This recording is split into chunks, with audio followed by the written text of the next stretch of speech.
آج ایسے ہستی کی یوم پیدائش ہے جو دستور کی تیاری میں سوچ بوجھ کر تیار کیا، جس کو 2 سال 11 مہینے 18 دن لگے ہیں۔ اس ہستی کے پاس ایسی کئی ڈگریاں تھیں، بیرسٹر کے علاوہ کئی ڈگریاں رہنے کے باوجود بھی سادہ مزاج کی شخصیت تھی۔ اس کو آگے بڑھنے کے روکنے کے سلسلے میں RSS کی جانب سے مسلسل کوشش کی گئی، خصوصاً انہیں انتخابات میں پیچھا رکھنے کے لیے کہیں سے بھی جیتنے کی امید نہ ہونے کی پورے کوشش کی گئی، لیکن قابل مبارکباد ہے مسلمانوں کی اکثریت کے علاقے سے انہیں ٹکٹ دیا گیا اور تمام مسلمانوں نے مل کر انہیں منتخب کیا۔ یہ تمام مسلمان کافی سوچ سمجھ کا مظاہرہ کرتے ہوئے BR امبیڈکر کو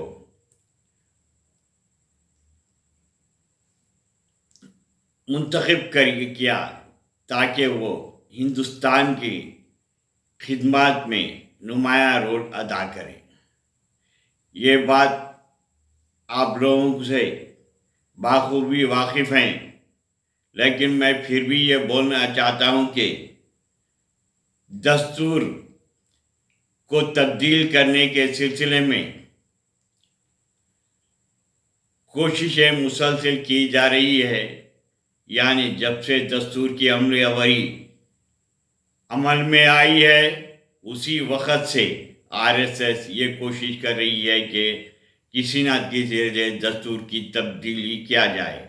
اس سلسلے میں وہ یہ نہیں چاہتے کہ کمزور طبقات دلتوں کو آگے آئیں اور ایک RSS لابی ملک پر قبضہ قائم رکھے، اور ان کی کوشش ہر وقت ناکام ہو رہی ہے۔ وہ نہ تو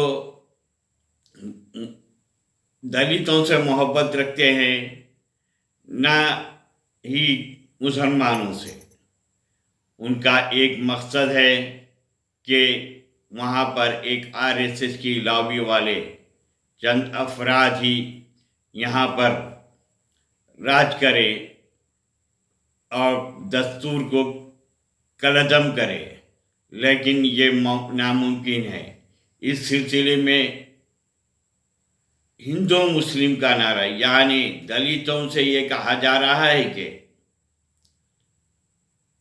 ہم تمہارے دشمن نہیں، دشمن مسلمان ہیں اور ان سے لڑو، اور انہیں اکسایا جا رہا ہے کہ لڑو وہ دشمن ہے اور انہیں دشمن، لیکن چند دلتوں کو بہکا کر وہ کبھی بھی دستور کی تبدیلی نہیں لا سکتے، کیونکہ BR امبیڈکر نے ایسا دستور بنایا جو دنیا کا سب سے طویل ترین دستور اور دنیا کا اچھا دستور اس ملک کا ہے۔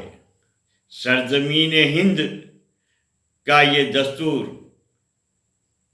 تبدیل کرنے کی کوشش تو کی جا رہی ہے، لیکن ناکام ہو رہی ہیں۔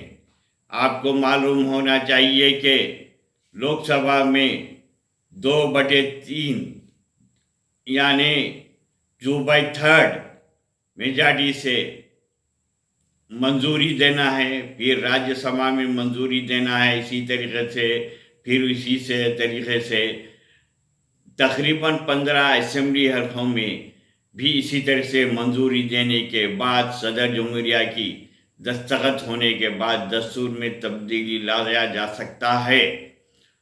یہ इस सिलसिले में हर रियासत के इंतखाबात में ये कोशिश की जा रही है कि कहीं ना कहीं बातों से उस्का कर, यानी दलितों को कुछ फ़ायदा पहुंचाकर या कमज़ोर तबका कुछ फ़ायदा पहुंचाकर ये कोशिश की जा रही है कि उनके वोट हासिल करिए और बाद में हम अपना कब्ज़ा बरकरार करिए ना, जिस तरीके से होना चाहिए। आप लोगों को ये भी बाखूबी वाकिफ़ हैं कि लोकसभा 5 साल में एक मरतबा तहलील होती है, राज्यसभा कभी तहलील नहीं होती है। यहाँ के इंतखाबात हर 2 साल में होते हैं। 1/3 मेजॉरिटी के सिलसिले में उन्हें सेलेक्ट किया जाता है। इसलिए अगर लोकसभा में मंजूरी भी दी जाए तो इसे राज्यसभा में इसे नामंजूरी देने पर रिजेक्ट कर दिया जाता है, नामंजूर कर जाता है। और ये आरएसएस की कोशिश है कि तमाम रियासतों के असेंबली हलकों पर ही ना के कब्जा के वहाँ से राज्यसभा के जो मेंबरों को चुना जाता है, असेंबली हलकों से चुना जाता है, ज़्यादा से ज़्यादा असेंबली के हलकों से चुना जाता है। इसीलिए पूरी कोशिश की जा रही है कि वहाँ के करके ना सिर्फ असेंबलियों में, रियासतों की असेंबलियों पर कब्जा करें, बल्कि राज्यसभा में भी वो कब्जा करेंगे। इसलिए काफ़ी तैयारियां की जा रही है, काफ़ी लोगों को इस पीछे लगाया गया है, वोट तकसीम किया जा रहे हैं, दलितों के वोट तकसीम किए जा रहे हैं, मुसलमानों के तकसीम किए जा रहे हैं इस लेकिन BR अम्बेडकर के इस दस्तूर को तब्दील करना मुश्किल नामुमकिन है, क्योंकि पढ़ा लिखा तबका इसे होशियार हो जाता है और अपने को हिंदू मुस्लिम के झगड़ों से दूर रखता है। चंद लोगों को यकीनन ख़रीदा जा सकता है, लेकिन वो भी नाकाम हो सकते हैं। अब ज़रूरी है कि जो लॉबी चल रही है उसके खिलाफ हमें बाहोश आवाज़ रहते हुए BR अम्बेडकर की तरतीब शुदा इस दस्तूर को बचाना है। अगर हम वाक़ई सरज़मीन हिंद यानी इस हिंदी मुल्क की अगर हम हिंदी मुल्क को बचाना है तो सबसे पहले एकजुटती कायम करना है, दस्तूर की तब्दीली को कोशिश को नाकाम बनाना है। यही हमारा एक अहद होना चाहिए। लिहाजा ज़रूरी है कि हम सब मिलकर ये काम करें कि जो भी कोशिश दस्तूर की तरफ उन्हें नाकाम बनाएं। हाँ सज्जन है, कई डिग्रियां रखने वाले ऐसे कई हो सकता, मेरे अंदाजे में से तकरीबन 16 डिग्री BR अम्बेडकर साहब की जानिब से ली गई थी। ना कोई फ़ख्र था ना और कुछ भी था, या फिर कितना ये मैं जहाँ तक सुना गया है, और वो हो सकता है कम भी हो सकते हैं, कुछ ज़्यादा भी है, लेकिन तालीम की तरह इतना मुतवज्जे थे कि वो उसी स्थिति में हर मुल्क के दस्तूर के मुताला किया और हिंद का यानी इस हिंदी मुल्क का दस्तूर तरतीब दिया। अब हम कोशिश करना है फ़िरका परस्तों की जाल से महफूज रहना है, शरपसंद तखारी से महफूज रहना है। ये ना सोचना है कि और सब साथ मिलकर रहना है। इसीलिए ज़रूरी है कि अगर सबको साथ देगा, अगर आप सबको साथ देकर अगर नहीं चलते हैं तो आपको कुछ भी नहीं ऐसे हो सकता है, आसानी से आपको बड़े सो नज़रअंदाज किया जा सकता है।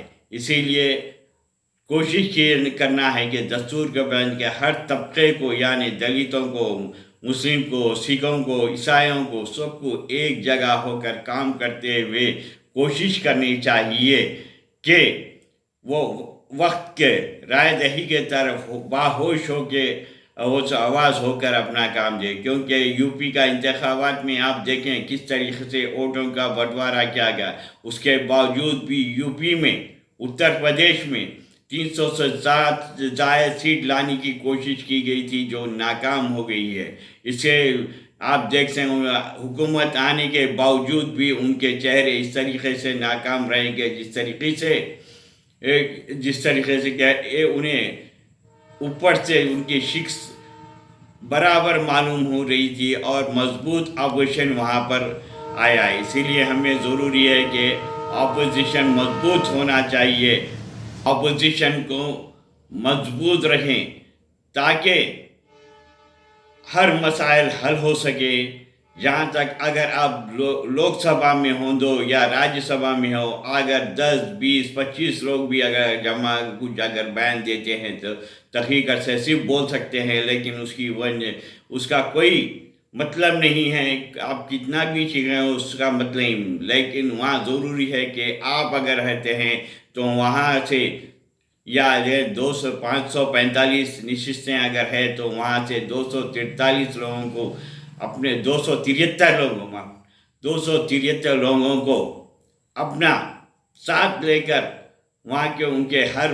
मामले को रोकना चाहिए।